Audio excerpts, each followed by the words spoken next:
Coaches, are you ready to revolutionize your game preparation? For the past 5 seasons, coaches across the nation have been using the ultimate scout team game changer, the Coachpad. Imagine this: no more scrambling on weekends to prep scout cards, no more fumbling with paper and binders. Whether you're drawing your cards digitally with a computer program or sketching them by hand, the Coachpad is your all in one solution.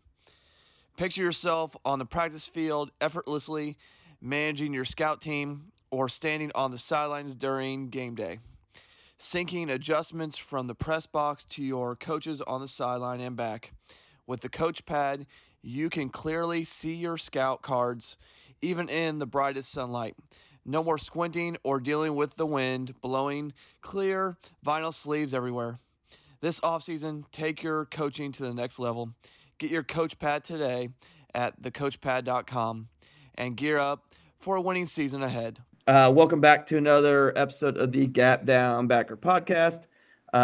Today before we get started, make sure you like, share, subscribe, all that jazz, so people can find this episode and everything else that is done. Today we have an assistant coach at Grande High School out there in the great state of Oregon, Coach Michael Fields. Coach, how you doing? I'm doing pretty good today, Coach. How are you? Doing good, doing good. Good. At time recording, Coach recently did a clinic for us. They get posted on there. It's actually gotten really good feedback, at least on my end. But by the time this comes out, be a little bit later. Coach, you went over a little bit in your presentation, but how did you end up at Grande over the course of your career? Yeah, my coaching career has been a pretty long road. I started out in 2009. I'm originally from Indianapolis, Indiana, and I was a middle school coach there for 4 years, defensive coordinator, head coach my last couple years there. For my day job, we had to move. We moved across the country to New Mexico just so I could stay in coaching. I was coaching youth football for a couple years there. We were there 2 years. We moved here to La Grande again for my day job. I'm a faculty member at the university level. And so I got a job here in La Grande at Eastern Oregon University. Same thing happened. I got into the youth program for a few years, moved up to the middle school for a year, and then the next year was asked to come up to the high school, and that was 2019, and it's 2025. I'm still here. So kind of a long road, kind of paid the dues, worked at every level. Like I said, I've been on the offensive side, defensive side, special teams, every position on offense I've coached at some level, middle school or high school, I should say. So really just football coach and love what I do. And with that, again, you talked about kind of your version of the shotgun wing tee. I mean, there's a bunch of them. Obviously, Right. Kenny Simpson's made it very popular, but there are a bunch of people who have kind of that shotgun wing tee base, and it's all kind of comes from different directions. What kind of got you particularly into the shotgun wing tee? For me, it was actually the head coach who hired me.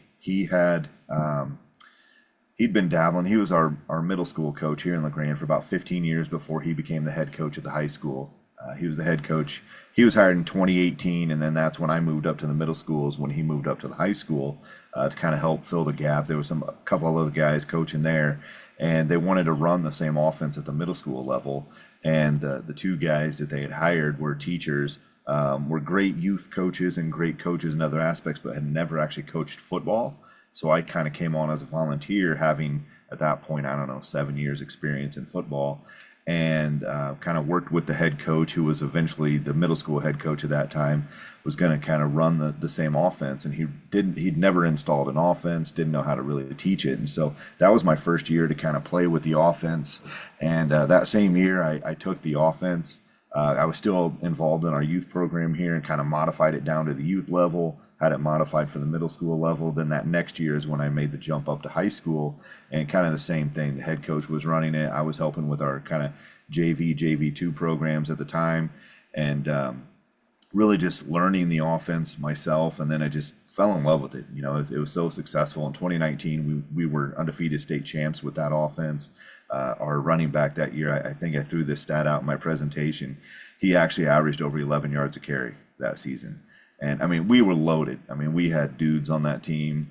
We've been able to maintain that, though. I mean, every year that we've run it, I think our lowest average you know, carry per game, you know, average is still around 5 to 6 yards a carry. And that's maintained over 7, 8 years now of running this offense. So I just saw how efficient it was, you know, how, you know, you got a rule for every guy. And like the name of your show, we start out with the basic for our tackles and centers that they are gap down backer. Do we modify it? Do we teach them some different steps? Of course, but that's kind of our base rule to get started. Even our tight end, you know, is kind of a gap down backer. But that's really what kind of made me fall in love with it. And then I just became a student of it, and I've studied, you know, the Texas slot, the slot T, the single wing. You know, I went back and studied the original Delaware wing T just so I could learn this offense, you know, to a level to where you can adjust it against any front, against any defense. So that's kind of how I got involved with the offense. And, you know, since then I've been doing clinics and presentations on it, and just really just fell in love with it because of how effective it is. And personally, what I love about the shotgun variation of it is the RPO game just really is modernizing an offense that's 100+ years old, you know, and it really just takes advantage of mismatches and puts guys in spots to get the ball and make a play. Now, you mentioned that. What is kind of your implementation process? Because I think everyone's different. Like, I think for most it's probably buck sweep, but everybody's got a little different variation. I know you talked about a little bit in clinic, and again, Yeah. people who want more detail, they can kind of hit on go see the clinic. But kind of like, what is your like base four, and then kind of, I mean, how do you add RPOs to that? Yeah, so we are buck sweep first. We call it guard G, but we are buck sweep first because everything builds off that. So our first play we install is our version of buck sweep, which we call guard G. Play number 2 that we install is trap. We're just a traditional guard trap. First defensive lineman past the center. We're going to trap that guy. We can flip it, go weak trap. We call it wide trap if we have to go out to a 3-tech or somebody out wider, you know. But we will, you know, we go to trap second. And then our third play that we install is actually blast, which is our weak run play. So it's our B gap on the weak side. We'll either motion a guy in to be the lead blocker, or we'll run it with the quarterback. So that's kind of our third run play. And then the fourth play we actually install is our boot pass. And so that's our first pass. And then we get into the passing game a little bit, probably day 3 of camp. And so we expand on that. But then day 2, we're going to, you know, you review the 3 run plays and the boot pass. And then we add our version of belly, which we call dive. And then that's when we start to add, you know, probably our jet sweep comes in at that point too. So we like to use motion a lot. So we need the jet motion in order to run blast to what most guys would call their fullback, but it's our 2-back, because he's going to jet in from the outside. Then he's going to slow down right after he crosses the center and be that lead blocker in the B gap. So we have to have the jet motion. So it just makes sense to put jet in the same day as that, because they're going to be, you know, that same motion. So we're working with those guys on motion and timing on those 2 plays. On the first day, we put each of those in. Now, when and at what point? So this is a 2-part question. Let me rephrase this. When did you guys start adding RPOs? And then second part is, at what point in your install schedule or camp do you start tinkering with those and practicing those? We've had them in since the offense started at our high school. Since we went to it in 2018, we've had the RPOs in there, and they're kind of pre-built, because in the shotgun wing T, you know, our base formation is what most guys would call, you know, we're an 11 tray. So we've got, you know, single back, 1 tight end, wing, and then wide out off the line of scrimmage, all set to the same side, and then the single receiver on the other side. So you get a lot of heavy, strong side box, right? You get a lot of safeties rolled up in the box. You got linebackers shifting over to that tight end side. So it leaves that X receiver, you know, wide open over there, usually one-on-one with a corner. So our first RPO that we put in is what we call snag. And it's simply, he's going to run a slant route. And if you turn and that corner's bail or playing, hit him right away, you know. And so our quarterback, you know, he's going to catch the snap, and he's in that mesh point. And then if he likes that one-on-one matchup over there, he's going to pull it and throw that snag. The second one is the same thing to the X, but now this is against teams that play press or man coverage. When I put him, he's going to take his first step like he's running that snag, and then he's going to bend it to a go route. And so then we just have X go as kind of that second one. Then after that, another formation we run is we instead of having that 11 tray, we go to 11 doubles. So we have a slot receiver over with the X, and now we're going to look to hit the slot receiver on what we call peak. Similar to Kenny Simpson's language, we call it peak. That outside backer turns, we're going to throw it to him. And then the last piece is the read option, right? The run portion of that. Our quarterback, depending on the year, we've had a few quarterbacks where it's a green light on any play. If he sees the end man on the line of scrimmage, chase the pullers, because our backside tackles rule is chip and climb. He's just going to punch the shoulder as he goes up to the second level. So we leave the last man on the line of scrimmage essentially unblocked. If he sits, we give it. If he chases pullers with that guard, we're going to pull it and run right where he was, and we're going to pick up 5 or 6 yards. So with our quarterbacks, we read that a lot. So even when we're just doing our wing tee drills or our shotgun wing tee drills, where we're just running our footwork for our guard G and our trap, we're going to put another quarterback or somebody there as that D end, and we're going to tell him to do one of 3 things: rush straight up field, which then we're going to pull it, run under him; chase, which we're going to pull it and run around him; or sit, we're going to give it. And so we work that RPO, that read option portion, probably at least 1 day a week. We start working that probably day 3, day 4 of daily doubles. We can do it in a non-contact session, when your helmet's only, because all we're doing, it's eyes and feet, right? We're just working mesh, and your eyes are on that end man on the line of scrimmage. If he vacates, boom, you run right where he was. It kind of allows me to build on to this next question you mentioned practice. How are you divvying up practice? Is it like kind of like Kenny Simpson pods? Is it more traditional? Here's O-line, here's quarterbacks, here's running backs, here are receivers, here's this period, here's that. How are you breaking up your practice to kind of get the most out of it and being most efficient humanly possible? As I mentioned, we were talking offline here, and we do have a lot of two-way players, so we don't have the luxury of having 90 minutes of offense, because guys only play offense, and then the defense can be at the other end of the field doing that. We typically look to have our practices done in about 2 to 2:15, 2 hours, 2 hours and 15 minutes. We used to run close to 2.5 to 3, and guys they don't pay attention last 45 minutes. So we really try to cut the practice time down and be pretty efficient. A typical practice schedule for us, we come out, if it's an after school day, we get out of school at 3:10. Our rule is we want to be on the field at 3:25, and we're starting our warm-ups, we're getting our stretch lines going. We want that done in less than 5 minutes, ideally. And then we're going to go to an indie period. And it depends on the day if we're doing offense first or defense first. So if it's offense first, we have an indie period to where your O-line's over here doing their footwork. We got our quarterbacks, you typically throwing to receivers. Backs are working mesh, kind of a standard indie, EDD type of day. Then we'll go to group. And it just depends on if we're installing RPOs, we might have our wings, receivers, everybody together. If we're working screens that day, we might have our 2 backs with our linemen to work that. So we kind of go indie period, group period, team period, and then we usually have a 10 or 15 minute, depending on the day and where we're at in the season, we'll have special teams period, and then we'll flip to defense, and then we start over, indie D, group D, team D, and that's kind of our 2-hour practice there. So I'd say our offensive practice probably gets a total of 40 minutes on a standard day of practice. Next thing I want to kind of go to is because, again, we were a shotgun wing T team last year. I'll phrase it this way. I either have elements of wing T in virtually every offense I'm in, or we've been something. Like I've been under center double wing, under center wing T. Yeah. There's been some years where we've been very pass heavy. But even last year, how do teams in your area typically react to a shotgun wing T offense? What are you seeing? Because here, I don't know about you, but in Ohio, it's been very big transition to odd fronts.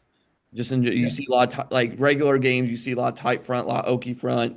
I think when you get to us, or like any time shotgun wing T offense, you see a lot more under. How are teams out west attacking or approaching you, or is it just kind of a mixed mash? I'd say there's a mixed mash, but I would say we are definitely starting to see a lot more odd front. Whether it's a 3-4 and they're walking guys up to a 5, that tight, 3-4 tight, whatever you want to call it. There was a period probably leading, that 2018-19, even that spring COVID year we actually saw a lot of 3-3 stack, a lot of 3 or 3-5-3, whatever you want to call it. And they would, walk those guys up a lot into that odd front. So I think we're seeing more of that kind of 5-man, surface, and then usually at least 3 behind them. Still 8 in the box against us almost every single game, even if it's an even front. We've seen 6-man fronts. We've seen teams that are kind of a 4, a 4-3, and then they're bringing safeties down to linebacker level and walking those outside backers up on the line, just trying to take away every. They're trying to put a body in A, B, C gap, you know what I mean? And then still have a guy over a wing to kind of take care of that. And what we've learned is honestly the RPOs is what counters that, right? You want to put guys in the box, you're giving me one-on-one out here with a slot or a wide receiver, or we're going to pull it and run right around you. Then the other thing is, if you go from line of center, to the strong side, they're overloading that strong side. And so that blast run that we do is wide open on the weak side. We ran a lot of Q blast the last couple of years to where our quarterback is just following the 2-back. He was our 3rd or 4th leading rusher out of the 5-6 guys that got the ball. He might have been the 2nd leading rusher at one point in the season. But he's a good runner. And that, once they start to move over to that strong side, that B gap is wide open. If our 2-back gets a hand on that outside linebacker, that will backer over there, our quarterback can make one cut, and now he's one-on-one with the safety. If he bends it right towards the sideline, he's gone. Yeah. So. And then the last question I want to ask you, also, if anybody wants, before I ask this last question, anybody wants to know more about Coach's offense, A, you can reach out to him, but B, you can check out his clinic not only here, but I believe you've done stuff for Rick Stewart, right? Yeah, I've got stuff on the Wings and Things Summit from a couple of years ago, Coach2, my own YouTube channel. Yeah. And a lot of that stuff will be in the bio, kind of like the other video. But again, if you want to see that, check out the clinic on my channel, check out stuff for Rick, Coach2. Like I said, make sure you give Coach a follow on the Twitter or X or whatever we're calling it at this point. It might be like G by the time we get to this comes out, but whatever. But like I've asked more and more coaches this question every year, and I tried to, and I probably should lead with it because I bet there's a bunch of people that don't even hear it because they don't necessarily sit through the whole thing. But whatever. What does y'all's pregame look like? Because I don't think anybody's ever happy with their pregame. It's always year to year and change. And so what is, as a team offensively, does y'all's pregame look like? We changed it up last year, actually. We'd really, yeah, well, and it was because of the last 3 or 4 years. We used to, that championship team we had, 5-6 years ago now, they liked to go out and do pregame, go into the locker room, and then come out doing the coin toss, the anthem, and start the game. What we noticed over about the last, and then of course the young guys that played with him were just keeping the tradition, right? Wanted that same type of pregame because that's, what they learned when they were freshmen, right? What we learned over about the last 3 years is the guys came out flat when we did that. So it just didn't work anymore. The idea of it is great because they get to go in, have that granola bar, eat a banana, slam a Gatorade, go to the bathroom. We do our last little 2-minute talks to them. Then we give them, 3 or 4 minutes on themselves. They do what they do. All the coaches are out of the locker room. Then they come out screaming, hollering, and they're all hyped up, right? But we learned, even though they came out that way, you're sitting down in a locker room, and then you're coming out and standing for the anthem. You're standing, watching the coin toss. They were flat. So we got together this past going into the season last year, and I kind of made a suggestion. I said, why don't we do all of our pregame. So we're early than most teams pregame. We probably get out there 20 to 30 minutes earlier than most teams. We get our stretches in. We go to NDD.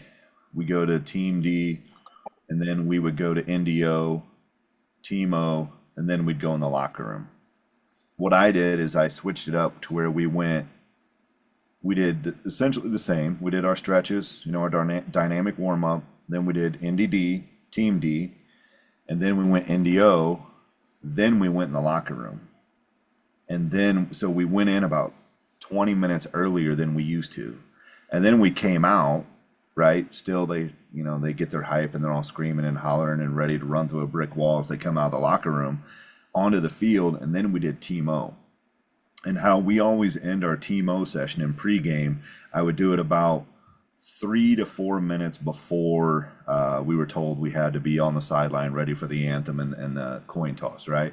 And what we always do is our last offensive play, we make sure we're throwing a touchdown. And then everybody sprints to the end zone.